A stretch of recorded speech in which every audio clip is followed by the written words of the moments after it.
Hello बच्चों, क्या हाल चाल। आप सभी स्वस्थ और मस्त होंगे।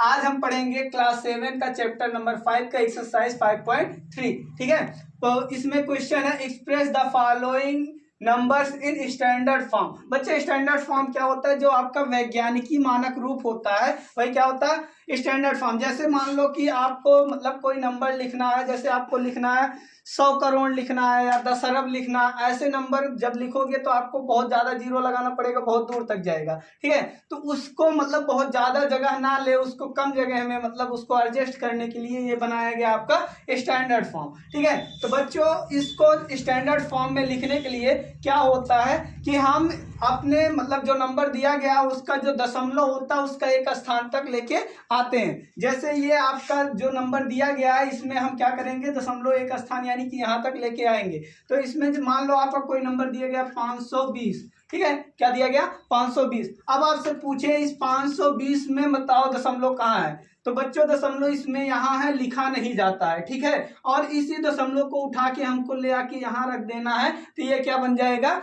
Standard form. समझ में आ रहा है सबको? Yes sir. तो हम क्या करेंगे, इस दशमलव को हम यहाँ लेके आएंगे। और बच्चों जब हम दशमलव को दाहिने तरफ मतलब दाहिनी तरफ से बाईं तरफ लेके आते हैं तो 10 की पावर क्या रहता?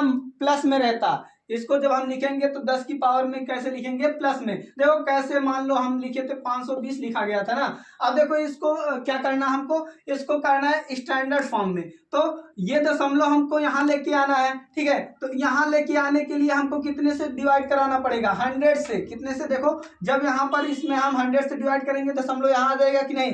तो बच्चों किसी संख्या में जितने से अगर आप डिवाइड करते हो उतने से अगर मल्टीप्लाई करा देते हो, ये आपका मल्टीप्लाई हो गया और ये डिवाइड, तो इस वैल्यू में कोई इफेक्ट नहीं पड़ता, ये दोनों कट के क्या हो जाएगा? एक। तो हमने क्या किया, 10 से मतलब 100 से मल्टीप्लाई और 100 से क्या कर दिया? डिवाइड। अब बच्चों ये वाला डिवाइड कराएंगे तो यहाँ पर क्या हो जाएगा? 5.20 हो जाएगा कि नहीं? और इसके बाद ये आपका जो बचा है ये बच जाएगा, इसको हम लिख सकते हैं इंटू 10 की पावर 2। समझ में आया? Yes sir. तो यही काम बच्चों इसमें भी करना है। ठीक है? Yes sir.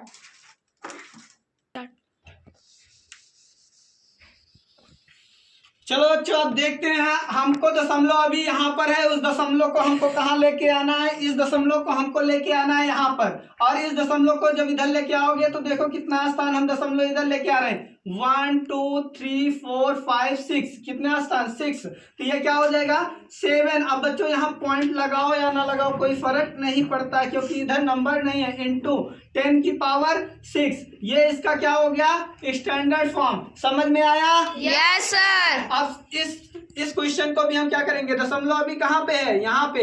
इस दशमलव को हमको कहाँ लेके आना है? यहाँ पे लेके आना है। ठीक है, तो इस दशमलव को यहाँ तक लाने के लिए देखो कितना स्थान दशमलव आएगा। 1 2 3 4 5 6 7 8 9। तो क्या हो जाएगा?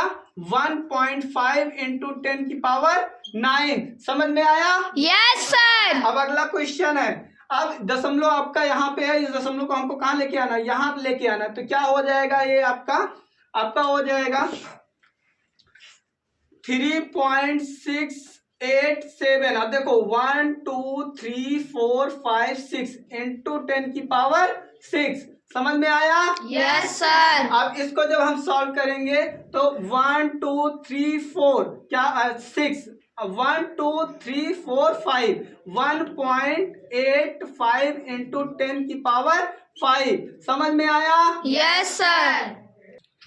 अब चलो बच्चों हम इस क्वेश्चन को सॉल्व करते हैं। इसमें दशमलव यहाँ, दशमलव कहाँ लेके आना है? यहाँ पे आप देखो 1 2 3 तीन ही स्थान खिसक रहा है कि नहीं? ये हो जाएगा 5.6758 इंटू 10 की पावर 3। समझ में आया? Yes sir. अब अगला इसमें देखो एक ही स्थान हमारा दशमलव आ रहा है। क्वेश्चन को जब सॉल्व करेंगे तो ये हो जाएगा 6.73825 इंटू 10 की पावर 1। लिखो चाहे मत लिखो, ठीक है, बात एक ही है यहाँ पर। अब आपका यहाँ पर हो जाएगा, अब इसमें देखो जब हम दशमलव इधर लेके आएंगे 1 2 3 4 5, तो 1.90256075 इंटू 10 की पावर 5। समझ में आया? Yes, sir.